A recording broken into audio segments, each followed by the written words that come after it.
ദായിൽ furniture and interior, Poozhinkunnu, Alathiyur.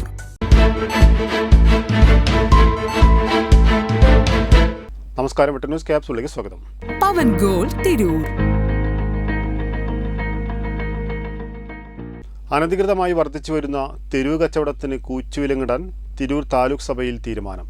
വ്യാപാരികളുടെ നിരന്തരമായുള്ള അഭ്യർത്ഥന മാനിച്ചാണ് sub collector Dileep K Kainikkara വിഷയത്തിൽ ഇടപെട്ടത്. കർശന നടപടി ഉണ്ടാവുമെന്ന് സബ് കളക്ടർ പറഞ്ഞു. ലഹരി വിരുദ്ധ ബോധവത്കരണം കർശനമാക്കാൻ താലൂക്ക് സഭയിൽ തീരുമാനം. ഏപ്രിൽ 8-ന് PTA പ്രസിഡന്റുമാരുടെയും ഹെഡ്മാസ്റ്റർമാരുടെയും യോഗം വിളിക്കും. 11-ാം തീയതി പഞ്ചായത്ത് പ്രസിഡന്റുമാരുൾപ്പെടെയുള്ള ജനപ്രതിനിധികളുടെ യോഗം സബ് കളക്ടർ നേതൃത്വം നൽകി വിളിച്ചു ചേർക്കും. അനധികൃതമായി വർദ്ധിച്ചുവരുന്ന തെരുവ് കച്ചവടത്തിന് കൂച്ചുവിലങ്ങിടാനും തിരൂർ താലൂക്ക് സഭയിൽ തീരുമാനമായി.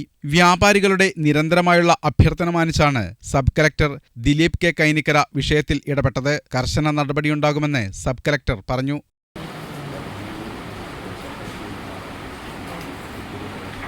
നമുക്കൊരു സ്കോഡ് ഉണ്ടാക്കിയിട്ടേ സെക്രട്ടറിയോട് സബ് കളക്ടറിനോട് സംസാരിക്കാൻ പറഞ്ഞു. തിരൂർ പൊന്നാനിപ്പുഴയുടെ ശുചീകരണ പ്രവൃത്തിക്കായി പഞ്ചായത്ത് സെക്രട്ടറിമാരുടെ യോഗം വിളിക്കാനും തീരുമാനമായി. റോഡുകളിലെ പഴയ പൈപ്പുകൾ മാറ്റി പുതിയത് സ്ഥാപിക്കുന്ന പ്രവൃത്തി ത്വരിതപ്പെടുത്താനും തീരുമാനിച്ചു. പി കുഞ്ഞിമൂസ അധ്യക്ഷത വഹിച്ചു. Tirur sub collector Dileep K Kainikkara, തഹസിൽദാർ CK Ashiq, PA Bava, AK Saithalikutty, PP Abdurahman, Jafar, CV Vimalkumar, Alavikutty തുടങ്ങിയവർ യോഗത്തിൽ പങ്കെടുത്തു. വെട്ട ന്യൂസ് തിരൂർ. എന്റെ ഇഷ്ടങ്ങൾ എന്റെ ഫാമിലിക്ക് അറിയാം.